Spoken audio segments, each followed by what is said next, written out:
Welcome to Hello Port Hueneme Citizens Forum. I'm your host, Tom Dunn, and as usual, I'm with City Manager Rod Butler. Mr. Dunn. Welcome, Rod. And what we're going to do today is have a review of what Citizens Forum has worked on and some of the accomplishments that we have made, just to remind everybody. I think all the hard work and the what the departments are doing to really change the city and make it, as fun and safe as possible. And we want to start off with going back to the first of the year. You have been here a year now. Yeah, I had another congratulations. Right, I had my official 1 year anniversary on December 5th. About I got in a week ago. Yeah. Just got in at the very tail end of 2016. So 2017 is my first full year. But yes, I did celebrate that 1 year anniversary.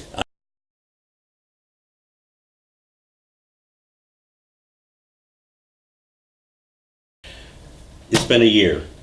Just one or two things you see as a big difference between the day you arrived and right as we sat down today?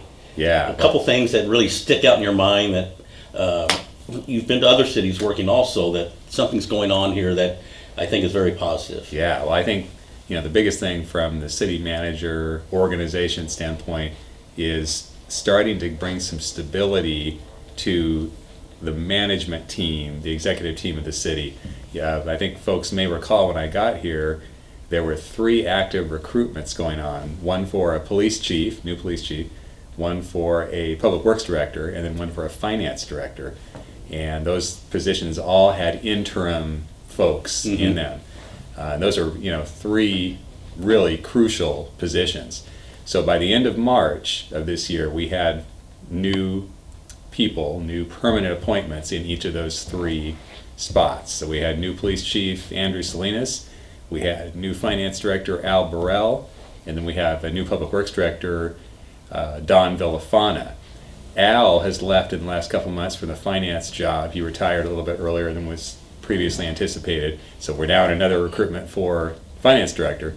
But for the most part, we really have stabilized those executive level positions and got some good folks in them that are really crucial to getting the stuff done in all of our operating departments. Now, just when we were ready to celebrate, we thought we had everything squared away, Carmen Nichols, our previous deputy city manager, got an opportunity to go up to Goleta as deputy city manager, so she left in mid-August. So we're now just completing the recruitment process for that new deputy city manager role. So we're not completely stabilized yet, but we have made a lot of progress in that area. And that's, again, in the city manager role, it's never just about the city manager guy or the city manager lady himself or herself. It's really about that executive team and then all the folks that work for those directors that get the day-to-day stuff done and the big project stuff done. So that was, probably my single biggest task coming in for this first year. And I think we made some real progress. I think also just getting some traction on projects that have been stalled for a number of months or years. What happens a lot of times when people in leadership positions retire and leave and you've got all these interim folks in, is people go into kind of a hunker down, let's just manage the day-to-day stuff mode. They don't necessarily think about, let's get the big projects done and how do we do that. So we've been able, I think, over this first year to, whether it's the beach improvements, the park improvements, some things I think we're going to talk about in a few minutes here, some of these investments in the city and the city's facilities and parks that had kind of languished for several years, being able to see some real visible progress in those areas has been really encouraging to me. It seemed like, again, things have been stalled for a while, but we've been able to put together a team of people that is really producing results in some of those areas of improving the look of the city and investing in the assets and the facilities that we have here.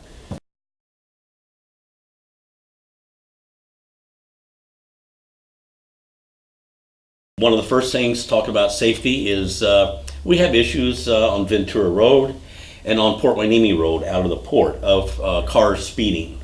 And what has the chief implemented at those two areas that is working very nicely? Yeah, so they've really put a new emphasis in the police department on traffic enforcement. We don't have a department right now that has enough staff to have a dedicated traffic officer the way that you would find in a larger city. But there are certain officers on the force that are very interested in and motivated to do traffic enforcement.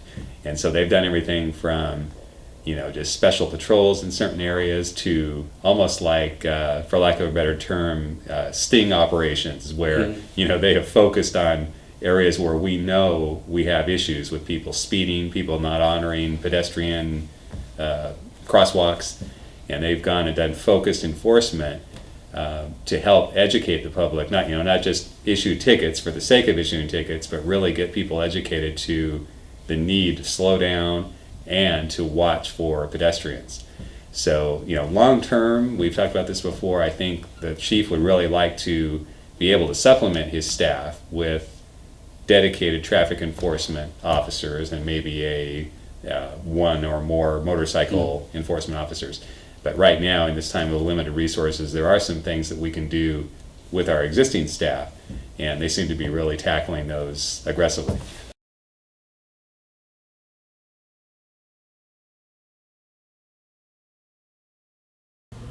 Boy, the beach improvements, that has been really something amazing, and it was really sad. And at the city council meeting, it was brought up time after time that the restrooms at the beach were such bad shape, and nobody ever hardly looked after them, and there was no improvement.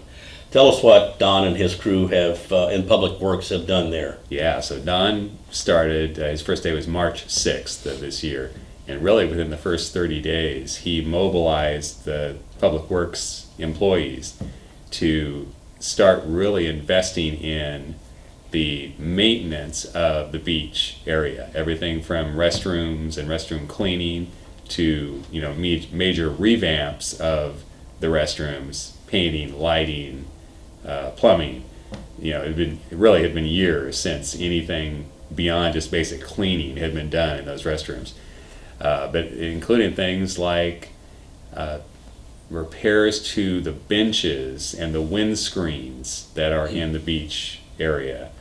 A lot of work on the brick, some of the decorative brick in the areas around the beach, kind of restaining those with that protective coating that you can put on brick. So just they tackled a whole bunch of different elements to the beach landscape, and it really, we started immediately getting positive feedback from people that are in the beach area a lot. I know I've been talked to a couple of times from the ownership and management team at Holiday Inn Express, saying how much they and their guests had noticed the change in just the way the beach area looks. So yeah, Don has really emphasized that, and that will now become a regular routine in advance of the heavy beach season each year. The Public Works staff will go in and do a lot of those same things that they did this year. They won't have to work as hard probably in the future years because it will be on a regular cycle of being maintained. But the whole idea is, let's make our beach area a place that reflects the fact that we care about that area, and we want to invite even more people to come and visit it and enjoy it and have it be a place that looks clean and maintained. They also put in privacy walls in the bathrooms. Right. They put a portable bathroom at the right next to the permanent bathroom by the pier, because one of the ways to keep the restrooms cleaner and stuff was to close them down after whatever time. Like sometimes it's 8, sometimes it's 10, depending upon the time of year, and that will help keep them clean. But yet, there's people out there at night. Fishermen are out there, and people just coming out to enjoy the beach, especially in the summertime, can have a place to use. So Sure. Every little thing seems to have been looked at, and the regular maintenance will be a big boost to it. That's right. And we just got back from a meeting this afternoon with Don Villafana and two members of the council that are kind of a little subcommittee on the beach area.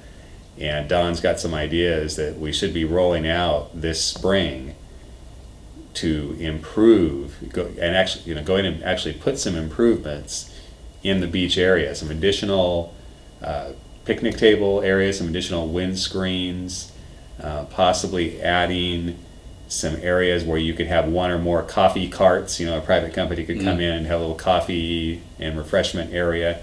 So now that we've gotten what's there now cleaned up and better maintained, Don's actually thinking about, let's add some new stuff that isn't there now that will make it even more attractive for people to come down and spend some time at the beach area.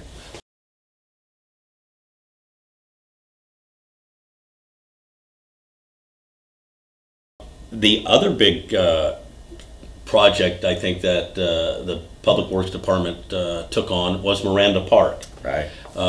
We have a park there that was in need of new tennis courts, new basketball courts, or resurfacing, let's call it that, lighting, and the whole park overall needs to be spruced up. Right. And I know we do have some funds that's being used for that on a, let's say, every quarter there is some money available, and they're doing this, all the projects like that. Is there anything that you guys discussed, like you said, you had a meeting today about Miranda Park that is going to be done in the future? Yeah, so the first phase was the tennis court resurfacing work, which has been completed for a couple months now. It's getting, rave reviews from the people that either use the park or use the tennis courts. Starting probably right after the holidays will be the basketball court resurfacing and renovation. The city council recently awarded the contract for that work. And that's phase 2 is what we're calling it. Phase 3 would be to take a hard look at the other areas of the park, especially the softball field areas, because those areas need a lot of work right now. And the big debate between soccer and softball, part of the problem there with those fields is that as soccer has become more popular, the soccer players and soccer teams have kind of taken over that area that was originally pretty high-end softball field back in the 80s and 90s. So there's some discussion to be had about that, but there still is some money available in those leftover redevelopment monies that we've been using for all these major improvements. So that would be, phase 3 would be looking at the overall condition of the softball area and where we want to go with that part of the park. You mentioned the restroom renovation. That's underway right now. We toured that this afternoon, and that'll be similar to what was done at the beach, where it's a major, top to bottom revamp, not taking the building down and starting from scratch in terms of a new building, but really, major rehab of what's there now. And again, just showing that we're trying to invest in Miranda Park, which is such a nice amenity for the community, but has been, there's been some neglect in the last 10 or 15 years, whether it was financial or staff shortage or whatever reason. We've got to start investing in the maintenance and the upgrades to that facility.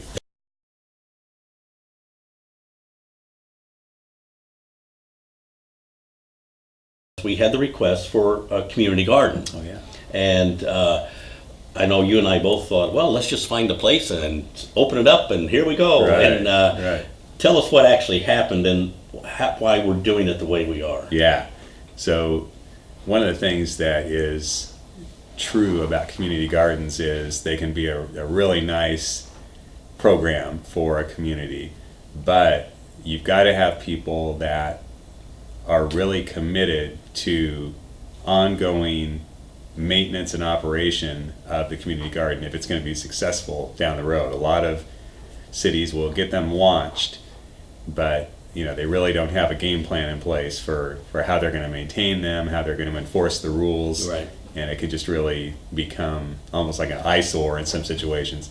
So we decided to start small in Port Hueneme and really, build a good foundation for it first before we got into a major, larger area. And through all the discussion over several months, what we ended up doing was selecting an area behind the Port Hueneme Historical Museum and starting off small there with, I think, what we're calling a demonstration project or demonstration garden. And that is now in the works. I haven't driven by real recently to see exactly where it stands, but the progress is ongoing with getting that to a point where we can use that as a model for, hopefully a larger community garden area, either expanding in that same spot or at some other location down the road. I mean, you have water issues, you have soil issues, you have security issues, all kinds of stuff that have to be taken in before once you do something, then you have to go, oops. That's right.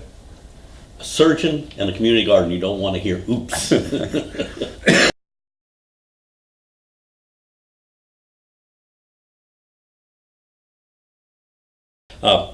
Two updates I'd like for you to cover as we finish this up. There was talk of putting some portable toilets down at the end of the promenade by the lighthouse. Right. That was being looked into. Has there been any update on that? Yeah, in fact, I had mentioned the meeting earlier this afternoon where we were meeting with 2 council members on potential improvements at the beach. And that came up because we still get comments from folks that do a lot of walking along the promenade area, and there really is nothing in terms of restroom facilities down on that far west end. So Don Villafana, Public Works Director, has been tasked with coming forward with a proposal that the council can look at. It will probably be another one of those kind of portable restroom units, but placed in a way that it doesn't look like a construction site in a kind of rundown area. It'll be kind of shielded in a way that will not ruin the nice views there, and yet allow for a portable unit to be there.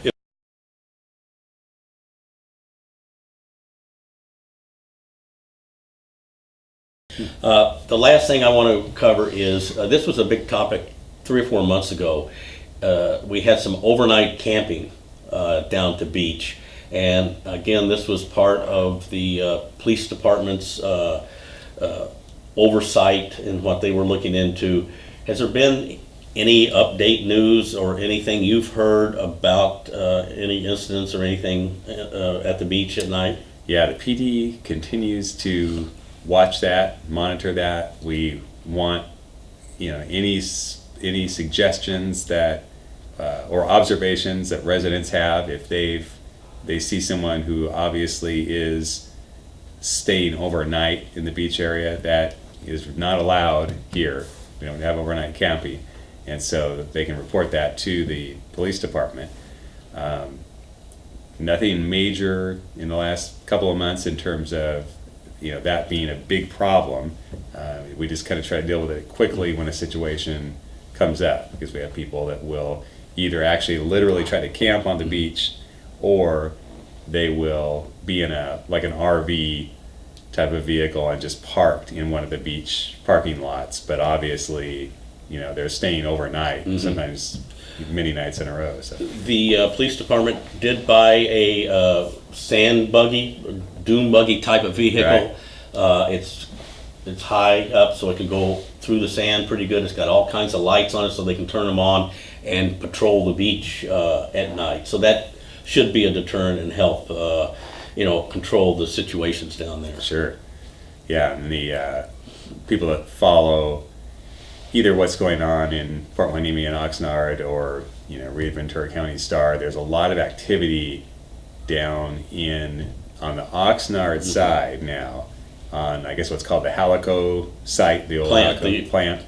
Yeah. And that has become a major homeless encampment, for lack of a better word.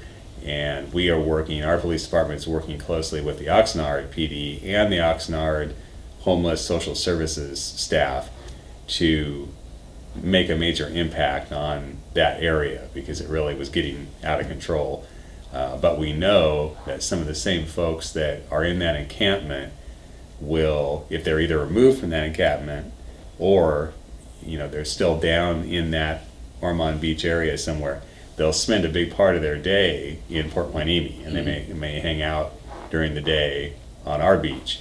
So that's something that we're constantly aware of as well, is trying to work with Oxnard to kind of ride herd over that whole Halico site and make sure that we don't let it get out of control in terms of an encampment area.